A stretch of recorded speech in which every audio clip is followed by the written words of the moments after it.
এদিকে president guard regiment PGR এর ৪৯তম প্রতিষ্ঠা বার্ষিকীর অনুষ্ঠানে প্রধানমন্ত্রী শেখ হাসিনা বলেছেন, উন্নত বিশ্বের তাচ্ছিল্য অগ্রাহ্য করে বাংলাদেশ বিশ্ব দরবারে এখন উন্নয়নের রোল মডেল।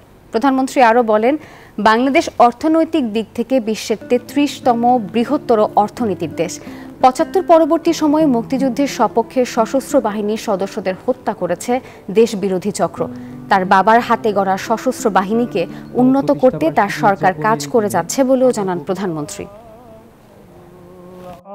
আমি মাননীয় প্রধানমন্ত্রীকে সারা বিশ্বব্যাপী মুদ্রাস্ফীতি না হতো, আমাদের লক্ষ্য ছিল যে এই সময়ের মধ্যে অন্ততভাবে আরও 2% কমাবো।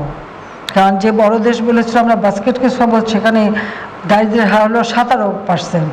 তা আমি বলছিলাম যে 1% হলেও আমি কমাবো, যেন বলতে পারি যে বাস্কেট কেস না, দেখেন তো আপনাদের থেকে ভালো আছি।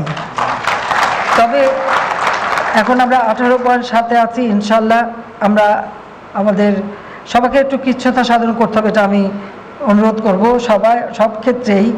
এবং কৃচ্ছ্রতা সাধন করে আমরা যদি এগিয়ে যাই আমাদের উৎপাদন বৃদ্ধি করে, তাহলে আমরা অবশ্যই আমাদের অভিষ্ট লক্ষ্যে পৌঁছাতে পারবো।